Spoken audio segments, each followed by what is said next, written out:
Es apsveicu tevi! Vasara ir sākusies, un ar vasaru kopā, protams, būs arī neaizmirstamie izbraucieni, piedzīvojumi, un kopā ar tiem mūsu četrkājainais draugs. Un, lai gan kā gribētos izbaudīt to skatu, kad suns izbauž pa logu mēlu ārā un priecājās par vēju braucot ar mašīnu, tā nedrīkst. Ir savu mīnus un savu noteikumu. Par tiem mums pastāstīs Laura. Laura, sveika! Sveikas! Es gribu pārvest suni, Zigiju. Kas man ir jāņem vērā? Zigijam noteikti būtu vajadzīga krūšu siksniņa, kurai pievienojam pavadiņu, kas tieši ir drošības siksna. Labi, kāpēc ir nepieciešama krūšu siksna? Kāpēc es nevaru vienkārši piespraust savu sunu pie kakla siksnas, lai sēž? Ja nedodies kaut kas notiek, avārija, kāds stāv bremzē, vēl kaut kas, sunīts aiziet pa gaisu, vai viņu izmet no vietas ārā. Viņš var pakārties. Mums to nevajag iekūliņojumu, sunītis noteikti pakārsies, tāpēc pievienojam pie krūšu siksnas papildus drošībai. Un pēc iespējas īsākā saitītē drošības siksnā iekšā, lai viņš stabilāk sēž vietā.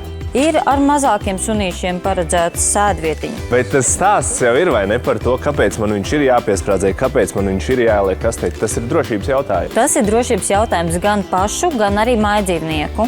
Bišķī tās ērtības vēl vai gribētu sunīti turēt kleipītī, maziņš vai cik jauki izskatās, vai blakus sēdeklī. Blakus sēdeklī drīkst. Drīkst. Bet ar noteikumiem. Šeit ir, piemēram, speciāli sēdekļa pārvalks, kuram apakšā ir rāvslēdzītis, kuram izveram cauri. Šo te atkal liekam to kombināciju visu kopā. Šī kombinācija, ja mēs nepārvadājam boksā, bagāžniekā, tad mēs salonā liekam krūšu siksniņu un drošības siksnu, kuru visiem šiem variantiem izveram cauri un ieliekam drošības siksnā. Sunīts būs drošībā, paši būsim drošībā. Es vienmēr skatoties un arī interneta reklāmas izlasot par šiem pārvalkiem iekšējiem, esmu domājis, ka viņi pārdod nevis kā tādu drošības ideju, bet tev nepiesmērēsies mašīnas salons. Šīm praktiskajam ir arī drošības. Tāpat kā iepriekšējiem, tā arī šeit. Visiem ir drošības kabatiņas, kam izveram cauri drošības siksniņu, piesprādzējam suni drošības siksnā. Vasara.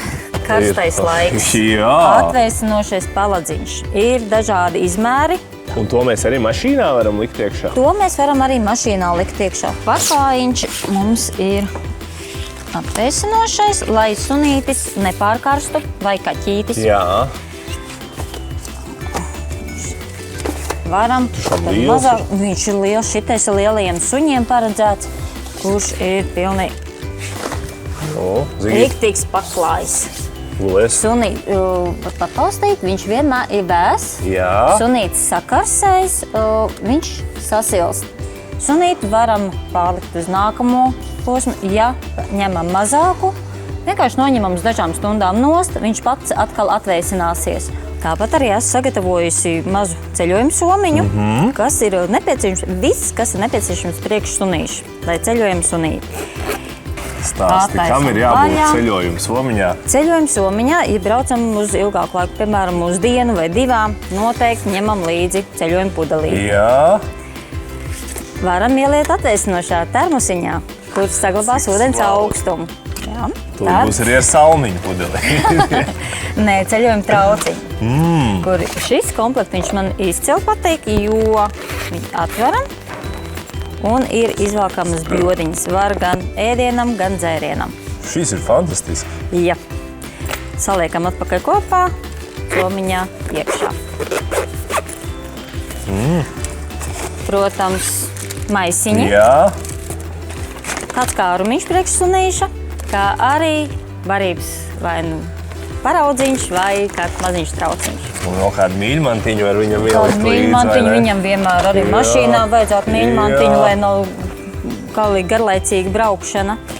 Aiztaisam ciet un esam gatavi doties ceļā. Neaizmirstam, par savu mīlulu dodoties ceļā. Viņam vajadzīga savu somiņu un obligāti arī drošība braucot ar auto. Dinozo, tava teritorija.